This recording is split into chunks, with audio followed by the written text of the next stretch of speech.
Okay, joining us from Washington, D.C. is Jason Campbell. He's a senior fellow at the Middle East Institute and a former civilian Pentagon official. Also in Washington, Naveed Shah, political director of Common Defense and a former board member of the Virginia War Memorial. Gents, thanks very much indeed for joining us here on Al Jazeera. Naveed, I'd like to start with you. As we've been hearing, the Strait of Hormuz is a critical element in this theatre of war, as illustrated indeed by Donald Trump warning the Iranians not to lay mines there, and now these ships apparently that were in the process or about to lay mines in the Strait being targeted by the United States. Do you think it would be, Naveed, an Iranian strategy to lay mines there? You know, it might be part of their strategy to try to block the Strait of Hormuz by any means they can, whether it's by mines or with their own Navy. I think the fact of the matter is that we have about, half the Navy, it seems like at times, in the region. But how many of our ships are able to, demine an area is kind of up for debate. I think we have maybe three of them that could possibly do that. And they're all, tied up in other things right now. It seems like a really dangerous proposition for us to try to escort these ships through that strait, as the Pentagon's leaders have already expressed concern about that idea. Naveed, speaking as a veteran, tell us how worrying it would be for serving personnel on the ships, and indeed for those who, conducting logistics and trying to strategize what their plans should be if mines are laid down in the strait. It's really concerning for military family members and the service members that are on those ships to have to, traverse through mine-infested waters is a really scary proposition, something that our Navy, I don't think, has dealt with in a long, long time. Jason Campbell, what's your take on it? Because it's important for the U.S. to get the Strait up and running as soon as possible, isn't it? Yes, it absolutely is. I think with the mining, this is indicative of this escalatory trajectory we see here in the war, I think, on both sides. Mining the Strait is absolutely one of the more extreme cards up the Iranian sleeve here. And as Naveed said, the U.S. is limited in its ability to demine the Strait, given that it just decommissioned its last handful of minesweepers based in the region last fall. So this could really keep this conflict hot for a while and lead to some really big issues as the 68 or so oil tankers stuck in the Persian Gulf will remain stranded there for the foreseeable future. And Naveed, from your point of view, what's your take on what we've heard from the various elements of the administration, be it the Secretary of Defense, the Press Secretary, and indeed the President himself, on the likely timeline of the war? Are they all on the same page, do you think? It definitely doesn't seem like they're on the same page. It seems like we have a very accordion-like timeline that we're hearing about. First, it was going to take a week, and then it was going to take 6 months, and now it might take 4 weeks. I think I saw someone online said that the hardest part of a 2-week-long military incursion is the first 20 years, as we saw in Iraq and Afghanistan. I served in Iraq in the Army in 2009 and 10. It took us a long time to withdraw our troops from there, and I hate to see that this is exactly the same path that Iran, this conflict with Iran is going down.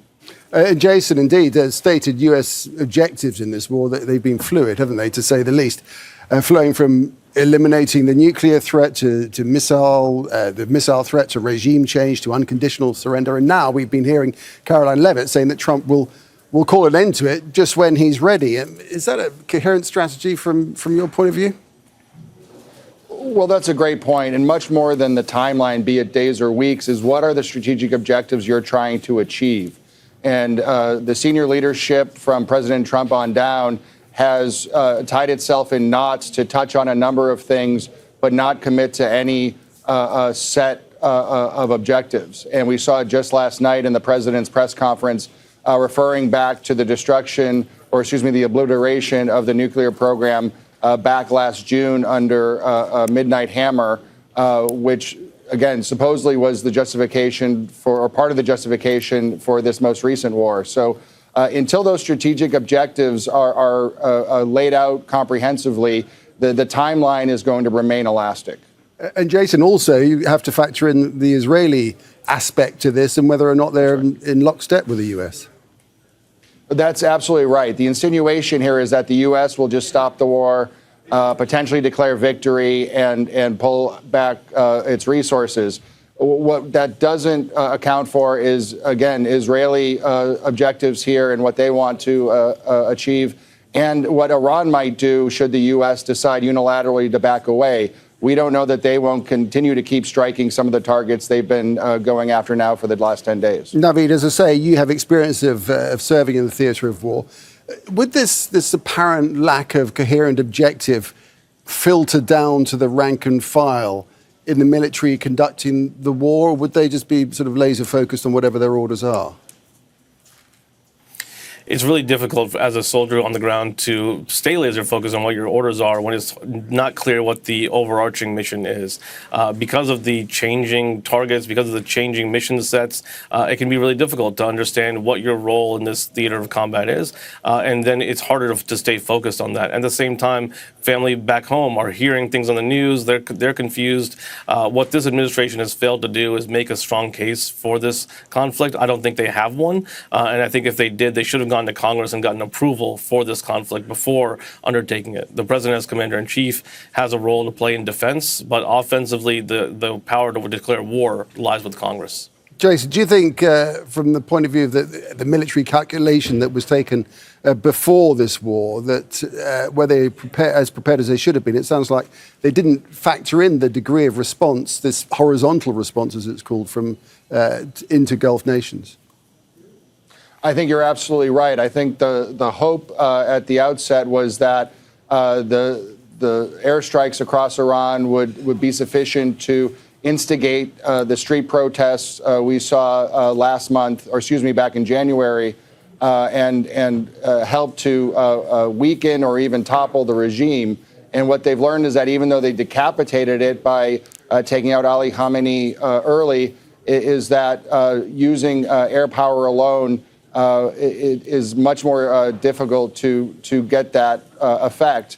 And with Iran's response, I think the horizontal escalation was very apparent very early, but I think they also may have miscalculated the resilience of some of the Gulf nations and other states who have been able to thus far have a really high rate of deflecting some of the munitions that are sent their way, and has not had the pressure they were hoping for on Washington to stop these operations. Naveed, finally, to bring it back to US shores, normally with military campaigns like this, you get a kind of rally round the flag effect, don't you? Does it feel different this time, or are you seeing that? I think what's really concerning to me right now about that is the way the Pentagon has been withholding information. We just found out today that more than 140 U.S. troops have been seriously injured since the start of this campaign. Up until now, we heard it was maybe 12 to 18, and now we're in the hundreds. It's pretty scary to know that, and it's hard for people to rally around the flag again when a case hasn't been clearly made. The Ayatollah wasn't a great guy. Nobody's crying over his loss or what this regime has been doing in Iran, but I think this administration not being clear about what their goals are, what the exit strategy is, people are really worried about getting caught up in another 20-year conflict in the Middle East. Gents, appreciate your time joining us there from Washington, D.C. That's Naveed Shah and also Jason Campbell. Gentlemen, thank you very much. Thank you.